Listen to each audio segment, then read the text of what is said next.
Hello, I'm Michael Hammer, and in this video seminar, we're going to explore why companies should focus on their business processes.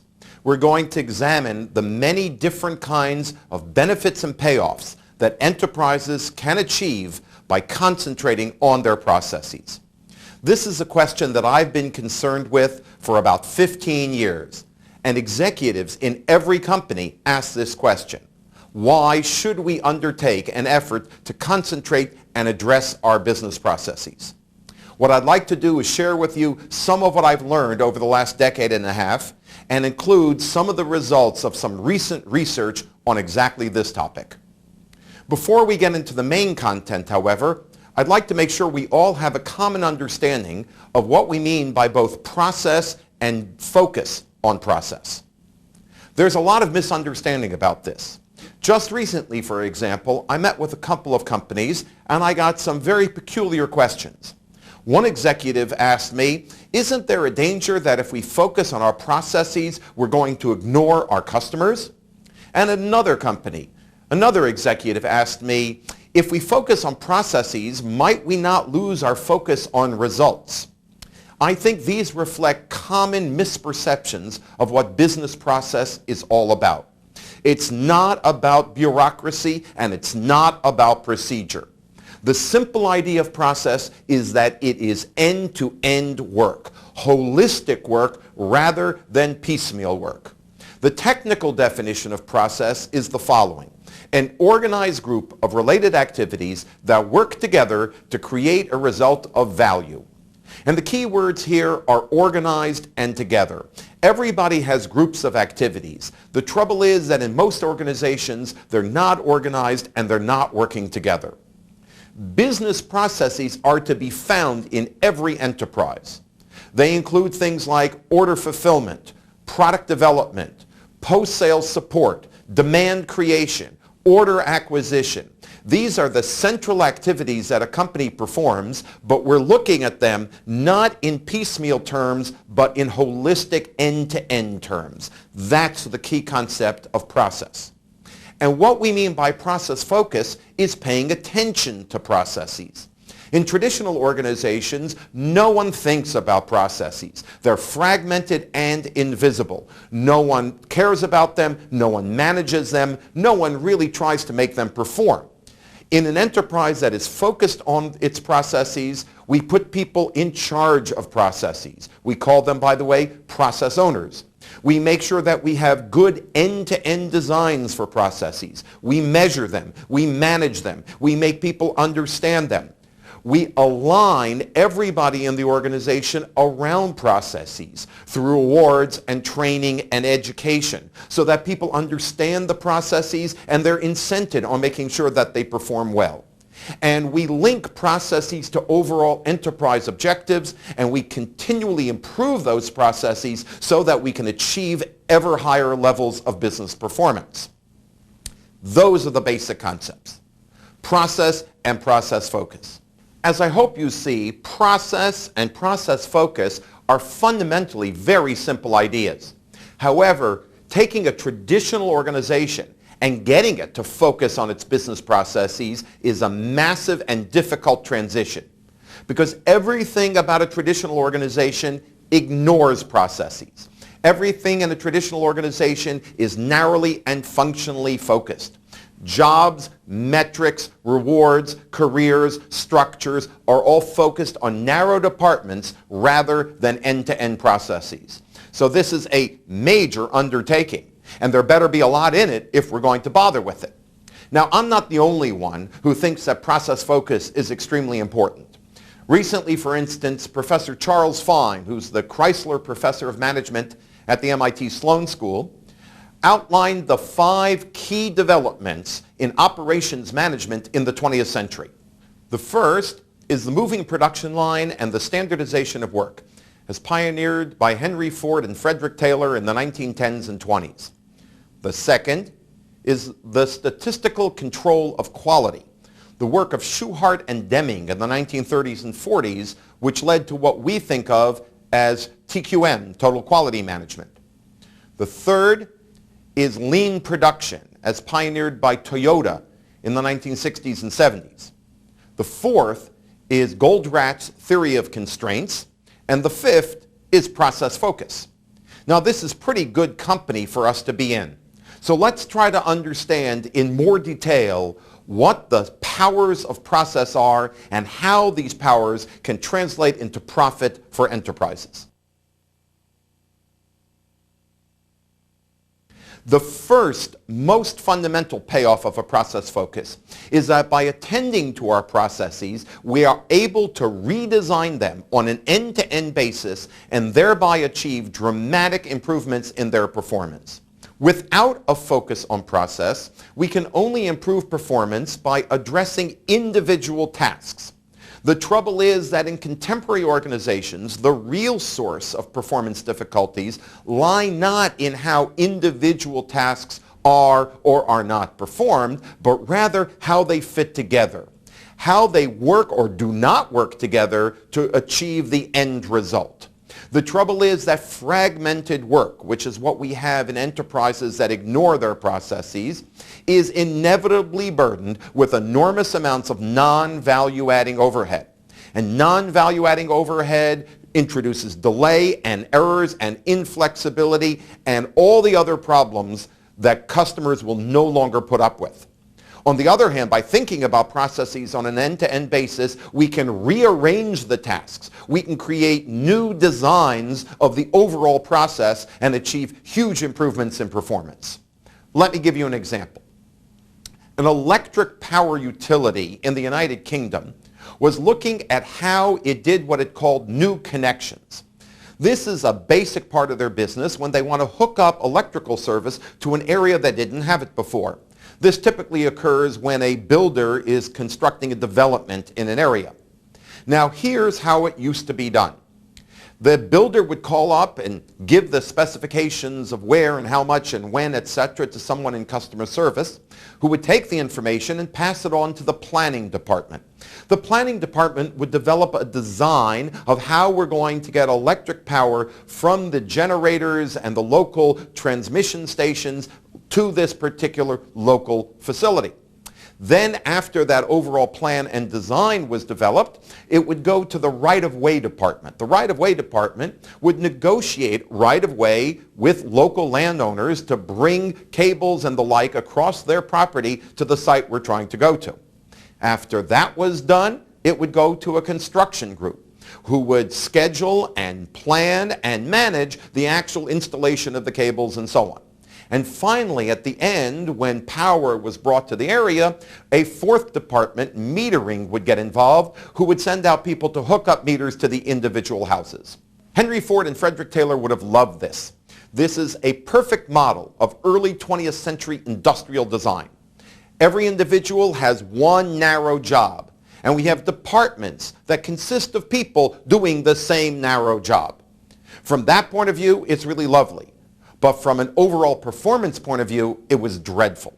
It doesn't require a lot of imagination to see why this way of doing work created all kinds of problems. For example, the people who did the design work, the planning department, would come up with a whole approach, give it to the right-of-way department, and then right-of-way would find that they can't negotiate the right-of-way in the area that the planning people wanted, and so we have to go back to planning and the whole thing starts over. Or even if planning and right-of-way come up with something that works for them, it goes to the construction department, which is surprised by the request and doesn't have the right people available at the right time, and the whole thing has to start again. Perhaps unsurprisingly, in terms of a key metric, this way of doing things didn't work at all. And that key metric was, how long did it take? And the answer was, it typically took 6 months to establish one of these new connections. It didn't take them 6 months because the actual work required 6 months. To the contrary, there was an enormous amount of waiting and delay and back and forth and above all, rework. Oh, they were busy for 6 months, but they sure as heck weren't productive for 6 months. So what did they do? They decided to redesign the process on an end-to-end basis. Instead of trying to improve the efficiency of any individual task, they looked at the whole thing. Let's face it, trying to get the individuals to work faster and harder wouldn't have done much good. The people in planning could have increased their speed. The people in right-of-way could have worked harder. The people in construction could have been more efficient. But it really would not have helped, because the problem was not their individual activities, but how they did, or rather did not, fit together into a whole. So they reconsidered that whole. And here's what they came up with. Instead of having different people in different departments, each doing a small piece of the process, they created a new role called a caseworker who would do the whole process from beginning to end. First, this caseworker would get the information and do the planning work to determine how we want to get the power to the facility. Then, that same person would do the right-of-way work, and then finally act as a construction manager to put together the resources and personnel and schedule needed to get the work done. And because this person is doing all the activities, there's no delay in moving from one to the other.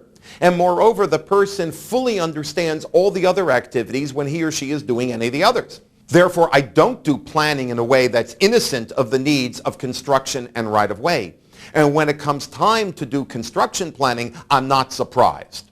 In other words, we're doing the work on an end-to-end basis with a single individual. By the way, should the right-of-way negotiations be very complex because of subtle legal or other issues, then the caseworker can call on a right-of-way expert who can help him or her in the technicalities of that phase. One other thing. The people who do construction in the field not only bring the cable to the site, but they are the same people who do the metering. So instead of having two departments in the field, one bringing in the cable and the other attaching meters to the individual houses, now the same people do the same kind of work. This is an example of end-to-end process redesign. And it's something you can only do when you're thinking about and aware of and focusing on your processes. When we talk about design of process, we mean the following. We mean what work gets done, who does it, where it gets done, when it gets done, how often it gets done, how intensively it gets done, and the like. It's really a question not of how we do activities, but of how activities fit together into a whole. Now, the primary change we made in this electric power company is changing who did the work. Instead of having a variety of people do individual activities, one person, the caseworker, is doing the whole thing from beginning to end.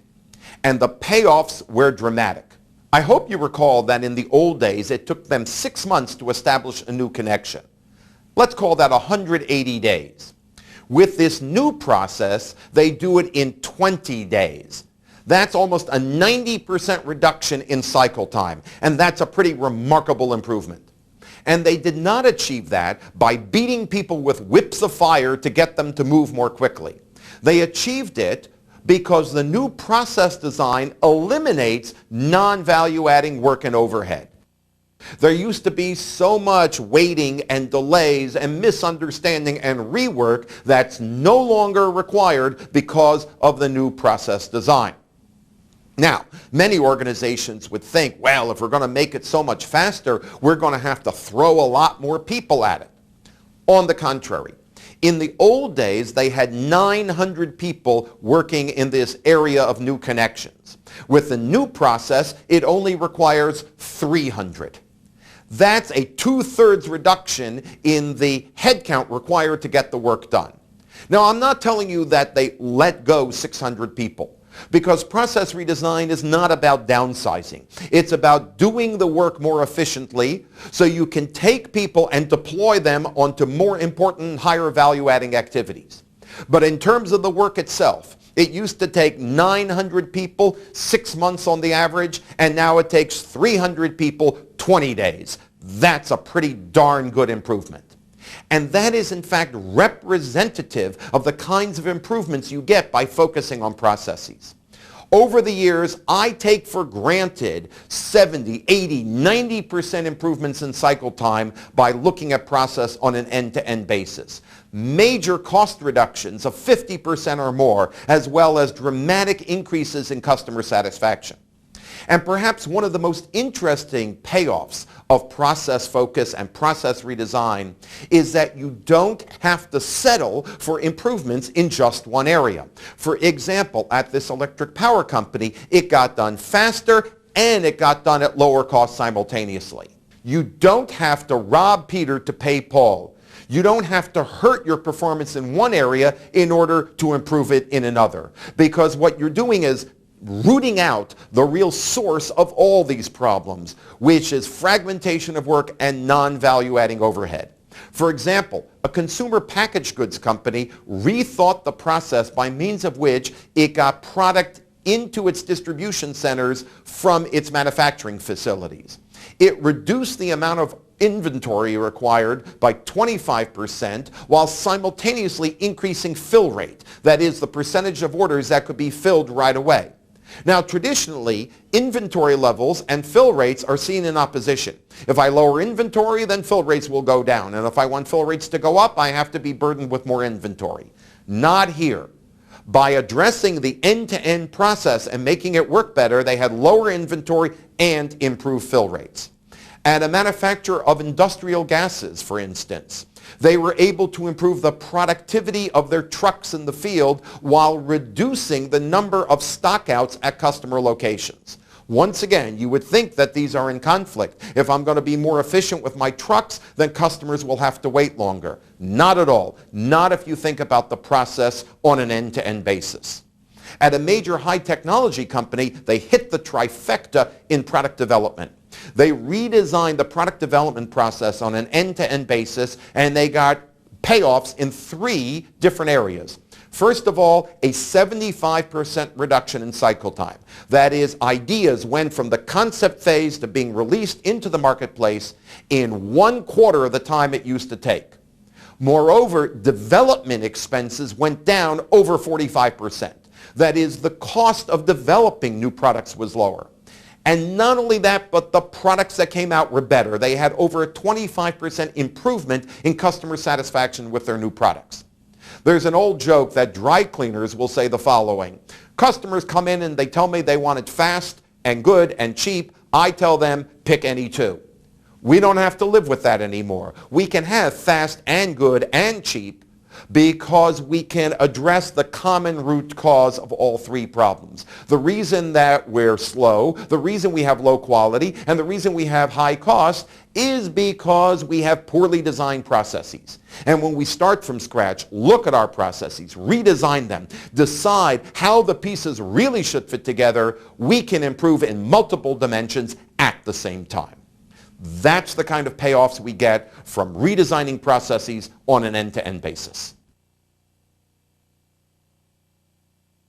The second payoff of a process focus is that it enables you to put in place a disciplined, repeatable, structured, and reliable way of doing things in areas where chaos now reigns. Let's return for a moment to the electric power company we talked about. Now, in the old days, they had a structured, repeatable way of handling new connections. They had to, because if they didn't, they'd be out of business. They had a structured and repeatable way of doing things. It was just a dreadful way of doing things. In many companies, however, there is no official way of doing things. And what we have is chaos and improvisation, and that has terrible effects on enterprise performance. Let's consider a couple of examples. At a major manufacturer of telecommunication systems, in effect, they had no sales process whatsoever. What they had was chaos and improvisation. Here's the way it used to work. A sales rep would hear about an opportunity and would chase it. He would chase it no matter what, whether or not it made any sense, whether or not they had any chance of winning it, whether or not they would make any money if they did win it. There was a phrase at this company: our sales reps never saw a deal they didn't like. And when a sales rep came to see a customer, very often the first thing he did is quote a price before knowing much of anything. Because his reasoning was, if I quote a price now, I can shut out the competition early. The phrase at the company was, what the sales rep says in the first 5 minutes of the first sales call commits us for 3 years. Then the sales rep would finally open his ears and start listening to what the customer needed, would write it down and pass it into the organization, where it would bounce from department to department, getting more and more garbled and confused as it went along. It would go to engineering, it would go to manufacturing, it would go to product managers, and everybody would hear a different version, typically what he or she wanted to hear. Then they would put together a so-called team to manage the development of the particular system the customer needed. Calling this a team, however, is more than a little generous. What they really were is a group of people sitting in a room, each representing their own agendas. And the way they made decisions was by seeing who could shout the loudest. Moreover, members of this so-called team would typically appear and disappear somewhat randomly as they got assigned to other projects. And if the customer had any questions or needed to tell us something, the customer had no idea who to call, and depending upon whom the customer did call, would get a different answer. Now, it may be hard to believe that a large company could actually stay alive doing business this way, but they did. In fact, they were the market leader in their industry. How so? Well, they did have very good technology, and they had what we call heroic sales reps. Every so often, a sales rep would say, I am not going to lose this deal. And he would bird dog it. He would champion it. He would whip all parts of the organization into shape so they could pull themselves together and deliver what the customer wanted and delivered it on time. So in terms of making sales, they made a lot of them. In terms of making money, they didn't make so much, because it's not hard to see that this way of doing business is terribly wasteful, very inefficient use of people's time. Moreover, they were always pricing wrong, too low, too high. They were winning the wrong deals, not winning the right ones, chasing customers they had no business doing with. It was a mess. So they decided to put in place a process. Now, it was a detailed 25-step process, and I'm just going to outline it to you. It begins with putting a piece of tape across the sales rep's mouth so he can't talk too early. The first thing he does is go out and listen to a customer and understand what the customer's real requirements are. And based on that, the sales rep was responsible for developing a basic business case for this particular sales opportunity. Who the competition was likely to be, what the customer seemed to want, where it was going to go, what the price sensitivity would be, and the like. And then a team in the organization would assess it and see, is this something we want to pursue? Do we have a chance of winning it? Is it in line with our long-term strategic direction? And if we do win it, is there a chance we'll make decent profit on it?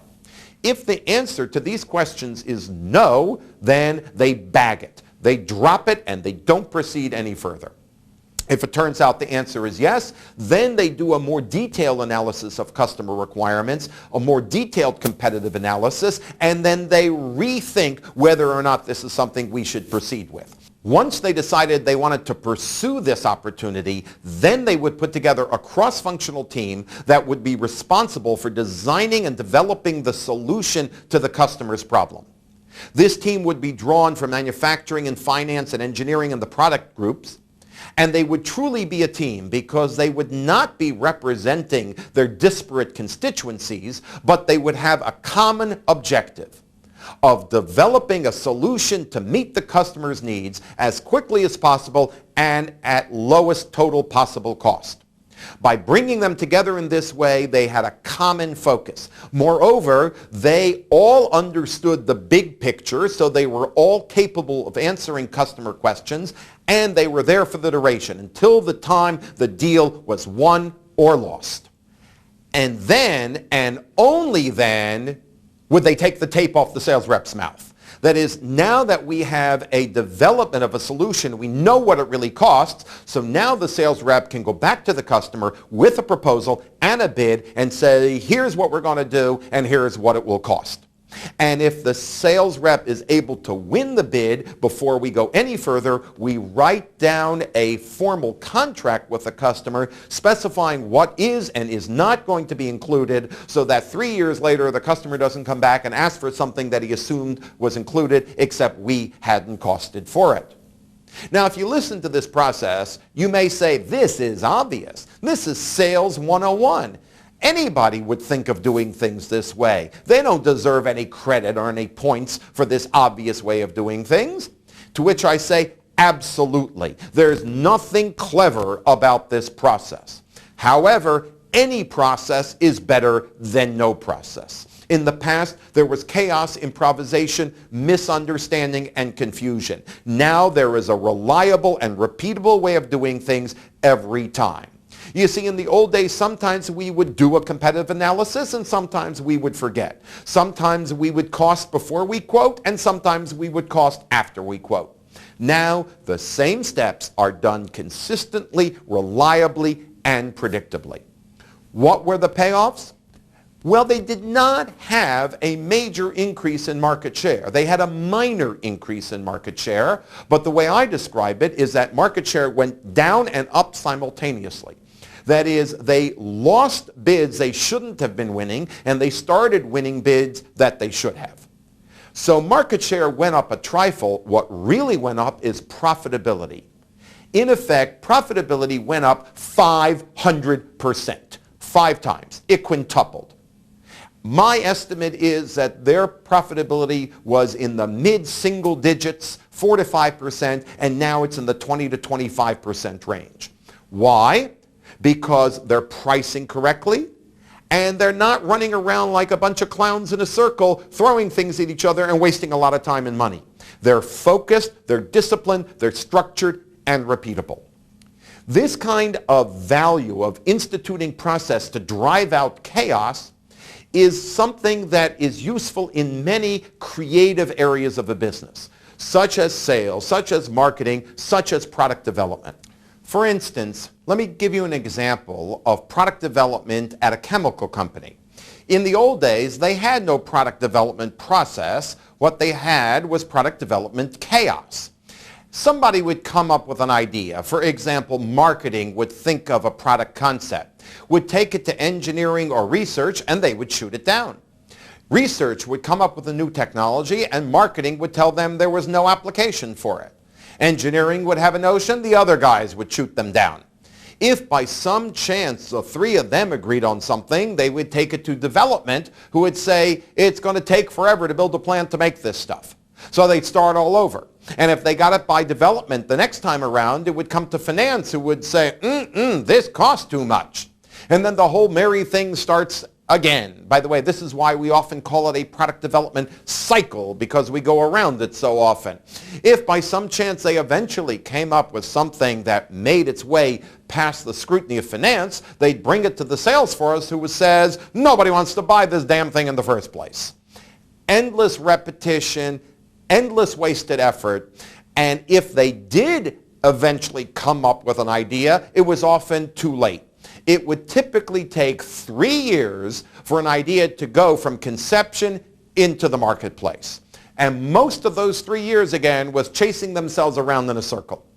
They decided to put in place a structured process for developing products. And as you'll see, it's going to resemble a little bit the sales process at the communications equipment manufacturer we just talked about. The way this process works is they begin with customer input, because they realized one of the problems of the old process is they didn't really understand what customers wanted. They would begin with what they called a customer fantasy day. Now, don't get too excited here. It's not what you think.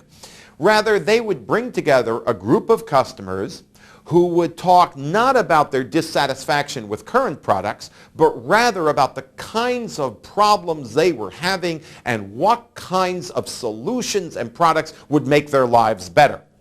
This would lead to a long list of possible product directions, which they would winnow down based on their perceived feasibility and attractiveness to the market. Then they would convene for each of these ideas that survived the cut a team brought together from research, engineering, marketing, manufacturing, finance, and sales that would be responsible for developing a business plan for this idea. Please note, this is quite remarkable. In most product development environments, we don't develop the business plan for the product until after it's been developed. The trouble is, it's a little late to find out then whether it's a good idea or not. Here, we develop the business plan early on before we've invested a lot of money in this product concept. Most ideas don't make it through the test of this business plan because most ideas that sound good at the beginning aren't realistic once we actually work through them. The relatively small number of ideas that survive this cut then go into detailed technical development, and this is once again a cross-functional team with end-to-end responsibility, and this is where we make serious investment. Once again, after this is done, we reevaluate to see if it's still a good idea. Fortunately, most of the ones that get to this point are confirmed as a good idea and then can go to development and launch. This has been a huge success for this chemical company. First of all, cycle time has been compressed dramatically. As I hope you recall, even for ideas that did get through the old story, it took forever, 36 months. Now, 9 months. Once again, a 75% reduction in cycle time. That's pretty darn good, especially in a world like today where products have increasingly short life cycles. You want to be able to hit the ground with new products as quickly as possible, respond to changes in the market and new customer needs before your competitor does. But not only that, they spend a lot less money as well. Why? Because they're not throwing money at bad ideas and they're not wasting money in pointless argument and endless debate. Now, when you think about this product development process at the chemical company, you might say to yourself, isn't that obvious? How could anybody have done it differently in the past? This is the only reasonable way to do things. Of course, it's the reasonable way to do things once you're thinking about product development on an end-to-end basis. But when all you're thinking about is the work of research, the work of engineering, the work of marketing, the work of sales, the work of finance, individually, then what you end up is with chaos and poor performance. By instituting a structured, disciplined process, we reduce cycle time because we don't run around in circles. We reduce costs because we're not throwing resources at inappropriate activities. And we have consistent, reliable, and predictable results. That's a huge kind of payoff we get by putting in process where there was none before. There's a secondary benefit we get by putting in process to replace chaos. And that is, it makes the business much more manageable. For example, a large computer company has recently put in a standardized sales process relatively similar to the one we talked about at the telecommunications equipment manufacturer. And they've institutionalized it worldwide. And one of the payoffs of this is that managers are now able to manage sales instead of just observe it. You see, every sales rep is following this process, and he or she has to report on a weekly basis where every one of his or her accounts is in the context of the process. How many customers are here? How many customers are there? How many customers are here? And what's the size of the deal at each stage of the development? Now, let me point out that this is a terrific device for enforcing process. Because if some sales rep isn't following the process, then he or she can't report in these terms. And when the roll-up is done for the senior management, there's an asterisk that says so-and-so isn't telling us where his or her accounts stand with regard to the process, and so-and-so gets a telephone call. Because everyone is following this process, senior management of the company now has something they never had before, which is a big picture, accurate view of what the sales pipeline actually looks like. In the past, they would ask sales reps, well, what do you think is going to happen? What do you think is going to happen? And every sales rep, of course, being a natural optimist, exaggerates and is very upbeat. Now they can get a technical, unbiased view of where we are in the sales cycle, what the size of deals is, and that gives us an opportunity to really estimate and manage deal flow. And if it turns out we look like we're going to have a problem downstream, we can do something about it now before it's too late. In other words, we can manage sales instead of just pray for them. This is a recurring phenomenon. Processes can be managed. Chaos cannot be. And when you put in a process, you not only improve performance, you improve manageability. In order to introduce the third benefit of processes, I'd like to tell you a story about a semiconductor manufacturer. Now, this company had a terrible problem with order fulfillment. Their basic order fulfillment cycle time was as high as 180 days. Now, since customers are not going to wait for 6 months to get their orders filled, the company had to compensate by keeping large amounts of inventory on hand. Now, in any industry, keeping inventory on hand is a very expensive endeavor, but in semiconductors, it's disastrous because semiconductors have very short product lifetimes, and if you keep them in inventory, there's a good chance they're going to become obsolete. So this company decided they had to accelerate their order fulfillment cycle time, and they decided to do it by focusing on order fulfillment as an end-to-end process. And I asked them how'd it go, and they said it was great. We brought that 180-day cycle time down to 60 days, and half of that improvement came from the redesign of the process. Now, redesign of the process means that they did the kinds of things we talked about earlier. They rethought who did the work, when it was done, where it was done, and so on. Among other things, they compressed a series of different jobs into a single responsibility. They moved the location of certain kinds of work. They changed the order of certain kinds of work. They redesigned the process. That's great. But the puzzling thing is they said half of the improvement came from the new process design. The obvious question is, where did the other half of the improvement come from? Or to put it in numbers, if they saved 60 days through a better process design, where did they save the other 60 days? And the answer came from, we aligned everyone around the process. Now, what does that mean? In the old days at this company, people could see no further than the walls of their department. I thought I was an engineer, you thought you were in shipping, she thought she was in manufacturing. And we worked like heck to optimize the performance of our individual part of the organization. The trouble is, optimizing our organization could hurt the performance of the company as a whole. We see this all the time, for example. Manufacturing organizations are typically measured on unit manufacturing cost. And the way they try to reduce unit manufacturing cost is by having long runs. On the other hand, their results go to the logistics organization. Logistics organizations are frequently measured on inventory turns. Are they able to keep the minimum amount of inventory required to serve customer needs? The trouble is, minimizing inventory and maximizing production runs are at conflict with each other. So here you have manufacturing and logistics optimizing different metrics, each of which creates problems for the other. This is the same problem they had at the semiconductor manufacturer. Everybody saw himself or herself as working in a small part of the organization. I was in shipping, you were in manufacturing, she was in customer service. And we all focused on optimizing the performance of our piecemeal organization, our narrow little part of the overall process.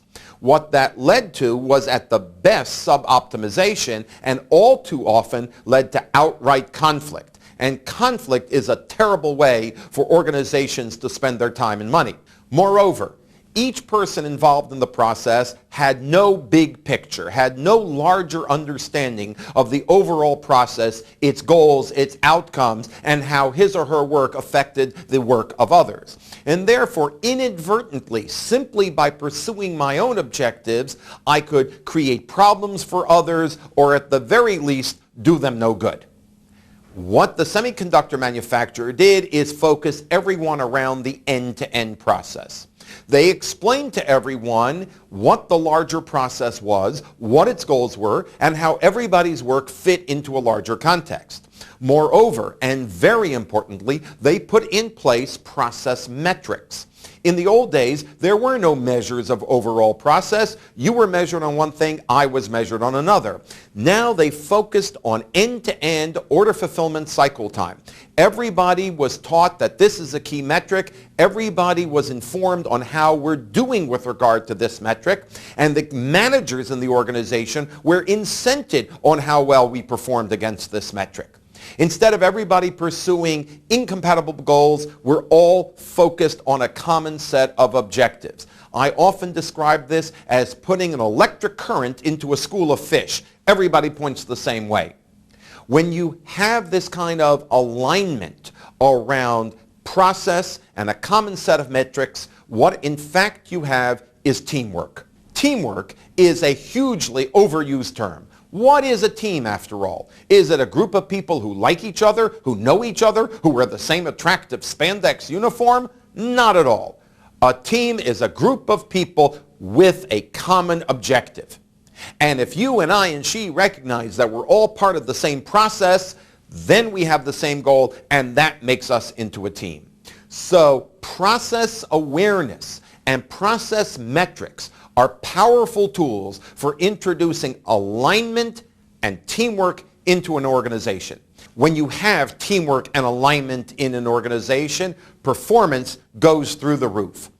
First of all, when you have teamwork and alignment, you're not wasting your energy on conflict and arguing. Secondly, you don't get involved in sub-optimization and doing the best for my department even though it harms the process as a whole. And thirdly, when you have teamwork and alignment, people go out of their way to help each other to achieve their common objectives. And not because it's an act of charity, but because they perceive that's what their real job and their real mission is all about. So you speed things up, you save money, and you achieve better results simply by having a process in place. As one senior executive put it to me, process doesn't change what you do, it changes how you do it. By introducing process awareness and process metrics, people often do the same activities, but they do it with a consciousness of outcomes, objectives, teamwork, measures, and customers. And that's the kind of new behavior we want to get in an organization. That's the kind of new behavior that drives performance straight up. Let me give you another example. A manufacturer of air conditioning equipment used to have terrible problems handling special orders. A customer would call in with a request that said, could you please modify one of your products to meet my special needs? Customer service rep would take it and go to the product designer, who would say, I don't want to bother with this because I've got other more important things to do. And if the CSR managed to bludgeon the product designer into submission, they would go to the industrial engineer who said, I don't want to be bothered with this. I don't want to have to tinker with my existing production system. And if they got him to get on board, then they had to go argue with the scheduler who didn't want to make room for a slot to make this variation, and so on. Everybody was narrowly focused, different metrics, small thinking.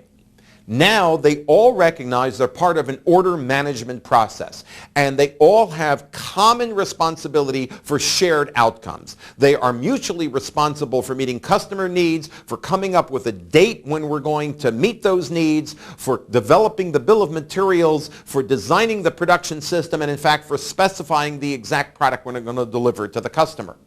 By taking this team and process-based approach, what used to take 30 to 40 or even more days is now routinely done in less than 10 days. Again, not by working people harder, but by creating an incentive for people to work together, by aligning people on common objectives, and making sure that everyone has responsibility and accountability for the right objectives. This is the third payoff we get out of a process focus. Alignment and teamwork that leads to improved results, lower cost, faster cycle time, and overall better achievement of the results that customers are waiting for. Now we've seen three major payoffs of process. To summarize, the first was that by focusing on process, you can redesign the process on an end-to-end basis and drive out non-value-adding overhead. Secondly, by thinking about processes, you can create predictability and repeatability in an area where you often have chaos. And thirdly, by focusing on process, you create alignment and teamwork around common objectives, and that improves performance. Now let's be clear. These three benefits of a process focus are different, but they are not mutually exclusive. It's not as though you get one or the second or the third. In fact, in many cases, you can get all of them. It's not uncommon, for example, that when we redesign a process, we also create greater awareness of the process and get teamwork and alignment as well. Or by introducing a process in a place where there was none, we not only get consistency, but we get a better way of doing things and everybody pulling in the same direction. So all three of these can accumulate and add on to each other and give even better results. Now, we can call these first three payoffs of process tactical payoffs. That is, when we focus on process and we get better designs and improved teamwork and alignment and consistency and repeatability, we get results that translate directly to the performance of the enterprise as a whole. We get lower costs, we get shorter cycle times, we get improved customer satisfaction. All are things that we need in order to improve the overall performance of the company. Typically, lower costs, higher sales. That's tactical. And these are typically the reasons we start with a process focus in the first place. We need to get products out the door sooner. We need to lower our costs. We need to reduce our inventory. We need to make customers happy by making life easier for them. And we do that by introducing and improving processes. But there are four other payoffs of process that typically have longer-term payoffs that we will call strategic benefits of process.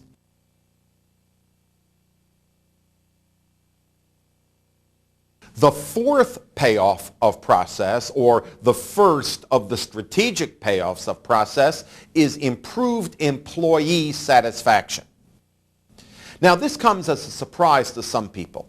Some people think that in a process environment, people feel confined and constricted and that their work is routinized. It's actually quite the contrary. People enjoy their work more in a process environment. They find it more interesting, more fulfilling. Let's consider, for example, the electric power company that we started with. You remember in the old days that people there had fairly narrow, well-defined jobs. I might have been someone in planning, you did right-of-way work, and someone else did construction management. Now, one person does the whole thing. I have accountability and responsibility for a new connection from beginning to end. I talk to the customer, I do the planning, I think about the right-of-way, and then I manage the construction project. That is a bigger, richer, more complex, and ultimately more satisfying job. That is not a special case. That is a recurring theme in process work because processes focus on the big picture. Therefore, the people in process jobs have to focus on the big picture. Processes drive out non-value-adding work, and non-value-adding work is boring and routine and deadening. Processes put more responsibility into the work so that people can get it done more quickly instead of waiting to ask bosses and managers for permission and decisions. All of this creates an environment where people feel they're contributing more, where they're respected more, where they make a difference. I hear this all the time. I did a series of interviews, and at another electric power company, the head of the union told me morale is really high here. People feel they are really making a contribution. We've gotten rid of a lot of the narrow rules and restrictions. People can do whatever they have the skills to. They can really make a difference for the company and for themselves. And employee satisfaction is important not just because it's nice and humanitarian, it translates in the long term into bottom line company results. First of all, people who like their work better do better at their work. They aren't being forced into it. They aren't being compelled. They aren't being pulled along. They look for opportunities to do as much as they can because they understand why they're doing and the value of what they're doing. Second, employee satisfaction leads to employee retention. If people don't like their jobs, they leave. But if they like their jobs and feel fulfilled in them, they stay, and that saves you money. You don't have to spend money recruiting and hiring replacements. You don't have to spend money training those replacements. And you don't have to spend money sweeping up after the inevitable mistakes that these replacements make. If you have good people, you want to hold on to them. And if you introduce a process focus that broadens and enriches their jobs, it gives them more authority and more empowerment. It makes them feel better about themselves and the work they do, and they will stick around. Moreover, employee satisfaction leads to customer satisfaction. Let's face it, we are all in service industries today. Even manufacturers have an enormous component of service in what they offer their customers. And it's almost impossible for unhappy employees to provide good service to make for happy customers. I'm not saying you buy employee satisfaction by bribing them, but if you focus on processes that improves performance and also makes them more happy with their jobs, they will evidence that satisfaction in how they relate to customers, how they go the extra mile for customers, and how they represent your company to your customers. All told, employee satisfaction pays off in many ways, and that's the fourth benefit we get from a process focus.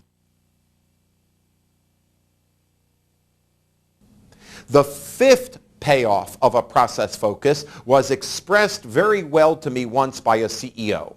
He said, process is important because it allows you to change faster than the competition.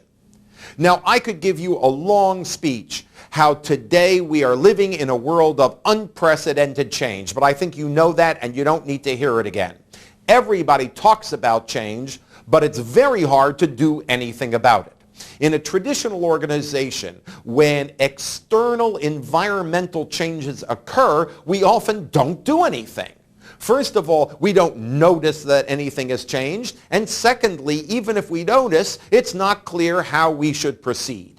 Because work is fragmented across the organization, no one has end-to-end responsibility, no one has the metrics that show that we are facing change, and no one has a handle on the organization in order to do something concrete in order to respond to that change. Process gets you out of that box. First of all, process metrics are customer metrics, end-to-end metrics. And by monitoring and observing them, we can see when there is a change in the external environment that requires us to adapt how our processes perform. Secondly, process designs are powerful levers for changing an organization. They specify how work is to be done, and if the world has changed, then a change in the specification ripples through the organization and affects how everybody does their work. Moreover, putting in place a process owner, an executive who has end-to-end responsibility for the process, creates a point of accountability. Someone who's responsible for tracking what's going on in the outer world and making sure that the process adapts to those changes. And we've seen this in many cases. In situations where customer requirements for order fulfillment changed from low cost to high speed, or from accuracy exclusively to lower inventory levels as well. It was a process owner using process metrics who noticed the change and who used process design as a tool to implement new ways of doing business that could respond to the change that had just been recognized. In a world of constant change, processes are a powerful mechanism for dealing with and responding to change that continues to go on in the world around us. Flexibility and agility are wonderful terms, and everybody talks about them, and everybody would like to have them in their organizations. Process is a concrete way of achieving that agility and flexibility, and that's the fifth payoff you get from a process focus in your enterprise. The sixth benefit of a process focus is that it leads an organization to think about itself in terms of its customers and the results that it creates for those customers.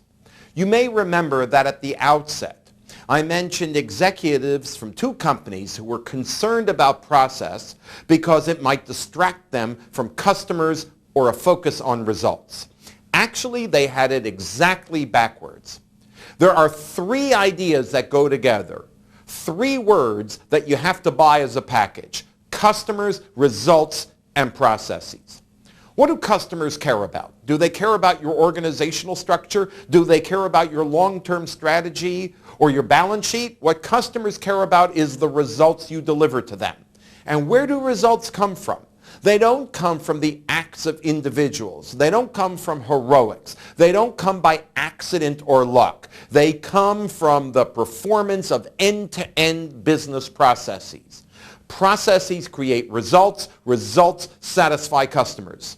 And if we focus on processes, we get better results and we have a greater focus on customers. This is a fundamental shift in how we think about our business. Instead of thinking internally, we think externally.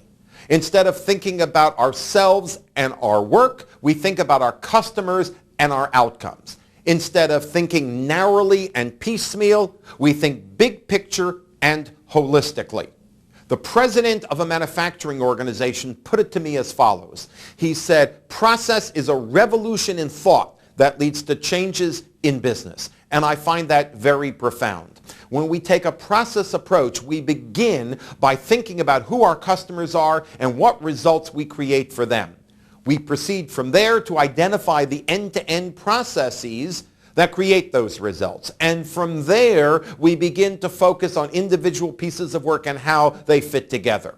But we start from the outside and work to the inside instead of going the other direction.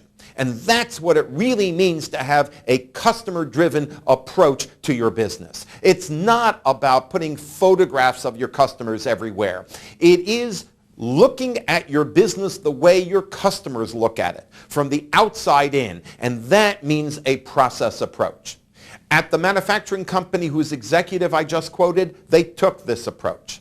They took this approach in a wide variety of areas, from sales to product development to manufacturing. In sales, for example, their old approach had been, well, we've designed and made these products. How the heck do we get rid of them now? By dumping them on customers.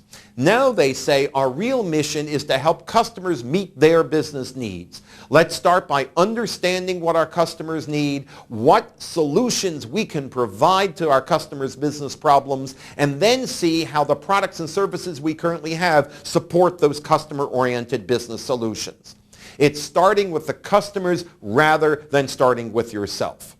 They used to think about manufacturing and order fulfillment in terms of lowering internal cost. Now they think in terms of lowering customer inventory and minimizing order fulfillment time.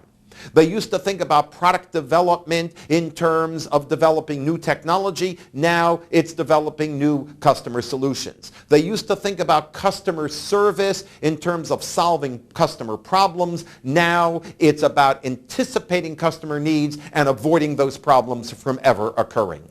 This is a strategic rethinking of who you are, what industry you're in, and the nature of the value-added services and products you provide your customers. And it's an inevitable consequence once you start down the process road. The seventh and final payoff of a process focus is that processes leverage, enhance, and improve the performance of a wide range of other performance improvement initiatives. Most companies that I know today are drowning in a sea of uncoordinated and unrelated and poorly managed efforts to improve performance. At one retailer we know, we started counting and stopped counting at over 200. Just think about the projects going on in your organization. It's not uncommon to have one or more ERP software implementations, a CRM project, perhaps an effort to introduce some new metrics like balanced scorecard or EVA. There's probably some kind of effort going on to improve customer satisfaction or maybe accelerate innovation. There may be one or more quality initiatives, including Six Sigma, and so on and so on. Globalization, integrating mergers and acquisitions, presenting a single face to customers, supply chain integration. Do I have to continue? You get the point. Now, each one of these programs and initiatives can be very effective on its own. However, when you start to proliferate them and have a large number of them going on in your company, then you can have some serious problems. First of all, you create chaos and confusion. People in the company hear about programs and they get confused. They don't understand how they differ from one another. They don't understand how they relate to one another. They don't understand priorities. Which one's more important? If we're starting this one, are we stopping the old one? Where should I put my energies? Are they in conflict? I don't get it. Secondly, it creates competition. Each one of these programs typically has a group of enthusiasts, true believers who think it's the best thing in the world, and they fight for all the resources and all the attention. And you end up with civil war in the organization as one initiative combats another one. And finally, you get cynicism, because people in the organization get tired about hearing about all these initiatives. And they say, here comes another one. It's just the flavor of the month. If we hold our breath, this one too will go away. What we need is a way of bringing them all together. And process is just the tool for doing that. Because if we think about contemporary performance improvement initiatives, we discover that virtually every one is at its heart process-based and process-related. For example, we talk about ERP software systems, which many companies have been struggling to implement. Technically, an ERP system is an integrated software system that puts together a variety of functional modules with a common database and common interfaces. That's true on a technical level, but in business terms, an ERP system is a process software system that supports processes from beginning to end. If you implement an ERP system with a process orientation and a process focus, you succeed, and if you don't, you won't. At its heart, ERP software is about processes. Similarly, CRM is not just the name of a type of software. It is a process, customer relationship management. And the software is merely a tool to enable us to rethink that process. Quality, when done right, is about processes. Processes provide the context for root cause identification and problem solving using the techniques of TQM and Six Sigma. Merger integration is nothing other than introducing standard processes between two enterprises that previously had different ones. E-business, which many companies are still pursuing, really means putting electronic front ends on top of your internal processes. And unless you address your internal processes, you're just asking for trouble. I often say putting a website in front of a lousy process merely advertises how lousy it is. And so on and so on. Supply chain is nothing but an inter-enterprise process. Presenting one face to customers means integrating together different customer-facing processes so they have a common front end. In other words, when we look at all these different initiatives, they all relate to processes. And if we bring them all under a process umbrella, then we're ahead of the game. First of all, we can explain them to people not as short-term ad hoc initiatives, but rather as yet another tool that relates to our efforts to improve the way that our processes perform. Secondly, by bringing them under a common framework and even under a common governance organization, we have an intelligent way to allocate resources, set priorities, and make sure that all these initiatives fit together. As one company put it to us, by bringing them all under a process umbrella, we make sure we use the right tool for the right problem, as opposed to simply trying to use everything everywhere because the enthusiasts tell us that's the right thing to do. And thirdly, people don't become cynical and think that every new program is just another flavor of the month. They understand how they relate to the larger theme of process, and they understand how one initiative relates to the other because they all exist under this common framework. That is, introducing processes allows us to get more out of other improvement initiatives, leveraging the investment we make in them and making sure that we don't dissipate precious resources. And that is the seventh payoff we get out of a process focus. Let's then review the 7 payoffs of process that we've discussed. First, there were the three so-called tactical benefits. By redesigning processes, we get improved end-to-end process performance, lower cost, lower cycle time, improved quality, and often all at the same time. We also introduced discipline, structure, and repeatability into areas where we previously had chaos, and that improves performance as well.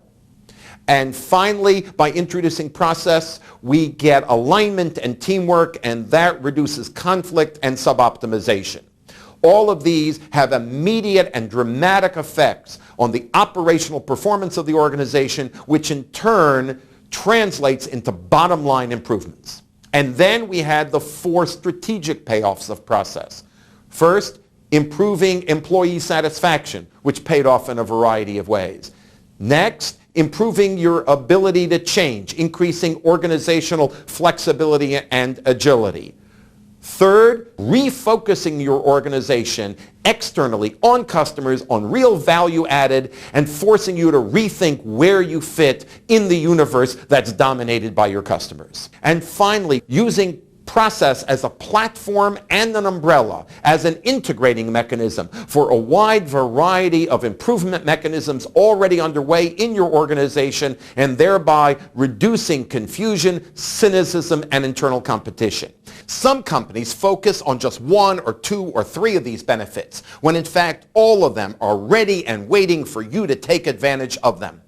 This is an enormous opportunity for you to make a fundamental change in how you think about your work and how you go about creating value for your customers. If you take advantage of it, you can create far greater results for your customers and reap a wide variety of benefits from your effort. The opportunity is here, and I invite and urge you to take advantage of it. Thank you for your attention. I am Michael Hammer.